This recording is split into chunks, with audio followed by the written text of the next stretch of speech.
आप सभी को जय जिनेन्द्र। आज हम भक्तामृत स्तोत्र के इस क्रम में 23वें नंबर के श्लोक का उच्चारण एवं इसका भावार्थ देखेंगे। अभी तक हम क्रमशः 22 श्लोकों का अध्ययन पूर्ण कर चुके हैं, तो पहले इसका उच्चारण करते हैं, फिर इसका अर्थ देखते हैं।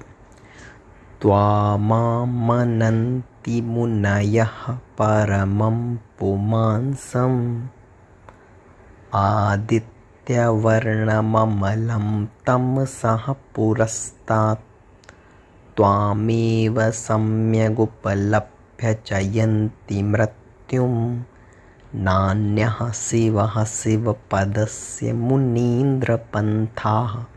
देखिए, प्रथम पंक्ति का अर्थ करते समय उच्चारण करते समय मैंने पुमांसम कहा था, तो जब हम विच्छेद करेंगे तो पुमांसम होगा। उच्चारण करते समय आपको पुमांस बोलना है, क्योंकि इससे छंद की जो गति है वो ठीक बैठेगी।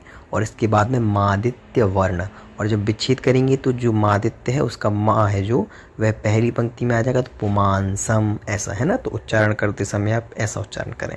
तो कहते हैं त्वाम यानी आपको, जब विच्छेद करने निकलेगा आमनंती यानी मानते हैं।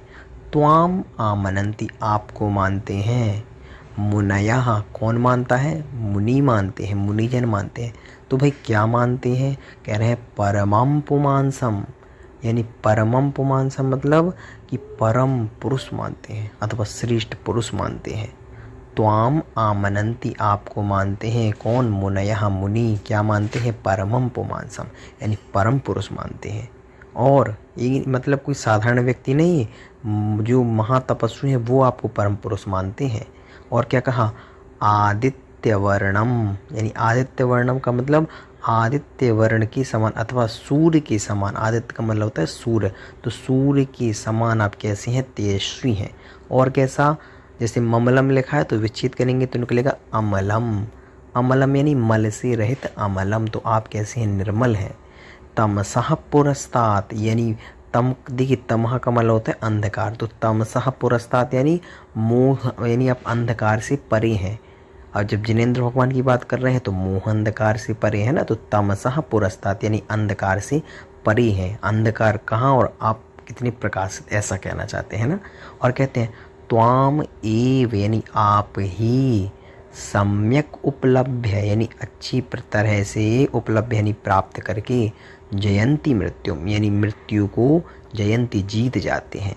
और ना अन्यः अन्य कोई, शिवः पंथः, जो शिवः लिखा है और अंत में लिखा है पंथा, तो एक साथ कर लें, ना अन्यः अन्य कोई, शिवः पंथः शिव पंथ अथवा मोक्ष का पद, शिव पदस्य यानी मोक्ष का, शिव पंथः यानी मोक्ष पद, ना अन्यः नहीं है, मुनिन्द्र यानी हे मुनिन्द्र। ये किसके लिए कह रहे हैं? ये मुनियों के नाथ के लिए। मुनिन्द्र यानी मुनियों के इंद्र, यानी मुनियों से भी जो कैसे श्रेष्ठ हैं। तो हे मुनिन्द्र, मुनयः मुनि, त्वाम यानी तुमको, आमनन्ति यानी मानते हैं। क्या मानते हैं भाई? तो परम पुमांसम परम पुरुष मानते हैं। आदित्य वर्णम सूर्य के समान तेजस्वी मानते हैं। अमलम यानी निर्मल मानते हैं। तमसः पुरस्तात् यानी तम से यानी अंधकार से परे मानते हैं।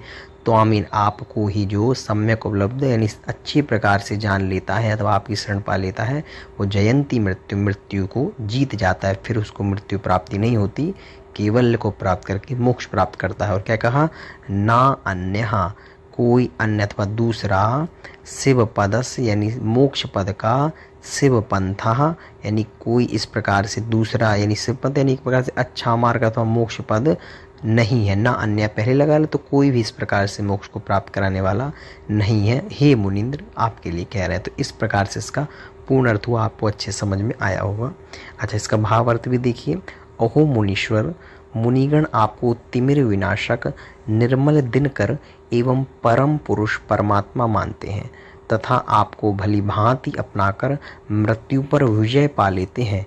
एवं आपके सिवा मोक्ष का कोई अन्य मार्ग भी नहीं है, अतः आपकी शरण में आते हैं। तो इस प्रकार से इसका पूर्ण अर्थ हुआ। सभी को जय जिनेंद्र।